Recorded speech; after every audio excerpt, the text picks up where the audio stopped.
રાજ્યની અંદર અત્યારે 24 ઓગસ્ટથી લઈને 30 ઓગસ્ટનો એક સાર્વત્રિક વરસાદનો રાઉન્ડ ચાલી રહ્યો છે। છેલ્લા 2 દિવસથી ઘણા બધા વિસ્તારોમાં વરસાદો પડી રહ્યા છે।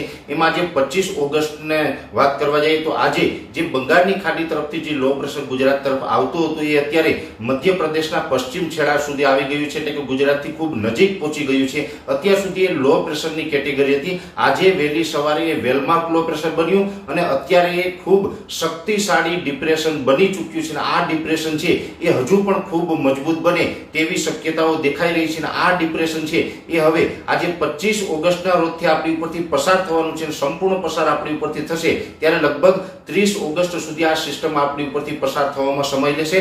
ખૂબ ધીમી ગતિએ આપણી ઉપરથી આ સિસ્ટમ પસાર થવાની છે અને ખૂબ મજબૂત બની અને પસાર થવાની છે, એટલે આજથી લઈને રાજ્યની અંદર અનેક વિસ્તારોની અંદર ભારેથી અતિ ભારે વરસાદની શક્યતાઓ છે। જેમાં ખાસ કરીને આજે ગુજરાત રિજનના તમામ વિસ્તારો, જેમાં ઉત્તર ગુજરાત, મધ્ય ગુજરાત અને દક્ષિણ ગુજરાત એ તમામ વિસ્તારોની અંદર મધ્યમથી ભારે વરસાદ અને અમુક વિસ્તારની અંદર અતિ ભારે વરસાદ પડી શકે છે। જેમાં ખાસ કરીને અમદાવાદ, ગાંધીનગર, આણંદ, નડિયાદ, બરોડા, છોટાઉદેપુર, દાહોદ, ગોધરા, મહીસાગર અને સુરત જેવા વિસ્તારો છે કે જેની અંદર ભારેથી અતિ ભારે વરસાદો છે આવનારા 24 કલાકની અંદર નોંધાઈ શકે છે। જો કે ઉત્તર ગુજરાતના પણ અમુક વિસ્તારો એવા છે જેની અંદર સાબરકાંઠા, બનાસકાંઠા અને પાટણ જિલ્લો છે એની અંદર પણ ભારેથી અતિ ભારે વરસાદની શક્યતાઓ છે। સૌરાષ્ટ્રની અંદર આમ જોવા જઈએ તો આવનારા 24 કલાકની અંદર 5 થી લઈને 7-8 ઇંચ સુધીના વરસાદો છે એ સંભવ છે।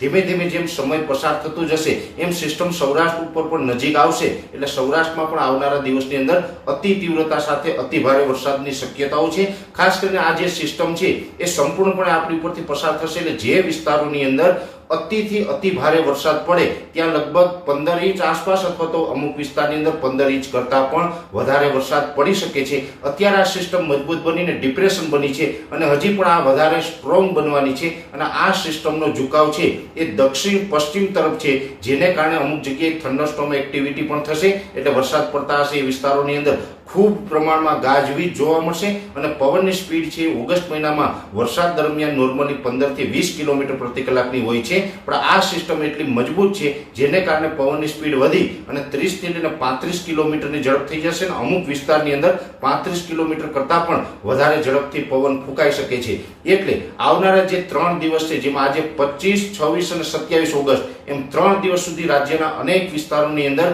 ગાજવીજ અને પવન સાથે ભારેથી અતિ ભારે વરસાદની શક્યતાઓ છે। ખાસ કરીને આ જે વરસાદની સિસ્ટમની અંદર જોવા જઈએ તો કોઈ પણ વિસ્તારો છે એમાં કોઈ પણ જિલ્લાઓ છે બાકાત રહેવાના નથી। આ સાર્વત્રિક રાઉન્ડ છે।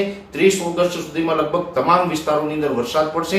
જે વિસ્તારોમાં ઘણા સમયથી વરસાદ ન હતો, વરસાદથી વંચિત હતા, એવા વિસ્તારોની અંદર પણ સારા વરસાદ પડવાની શક્યતાઓ છે। કુવા બોર છલકાઈ જાય, ડેમની અંદર નવા પાણી આવે, આવા વરસાદોની પણ શક્યતાઓ છે। જેમાં ખાસ કરીને અત્યાર સુધી જે નબળા રહ્યા છે પ્રોપર રાજકોટ હોય, જસદણ, વિછિયા, પાળિયાદ, બોટાદ જિલ્લો હોય, મોરબી, સુરેન્દ્રનગર જેવા વિસ્તારો હોય કે ઉત્તર ગુજરાતના અનેક વિસ્તારો છે જ્યાં 2024ના ચોમાસા દરમિયાન વરસાદની માત્રા ઓછી હતી, એમાં પણ ધોધમાર વરસાદ આ રાઉન્ડ દરમિયાન પડી શકે છે અને સૌથી મોટો 2024નો સૌથી શક્તિશાળી આ રાઉન્ડ છે એ માનવામાં આવી રહ્યો છે। આ રાઉન્ડની અંદર સાર્વત્રિક રીતે આજથી લઈને 27 તારીખ, 25, 26 અને 27 તારીખ એમ 3 દિવસ સુધી ભારેથી અતિ ભારે વરસાદ પડશે અને 28, 29 અને 30 ઓગસ્ટ એમ જે 3 દિવસ છે એમાં સામાન્યથી મધ્યમ વરસાદ પડે તેવી શક્યતાઓ હાલ અમે માની રહ્યા છીએ।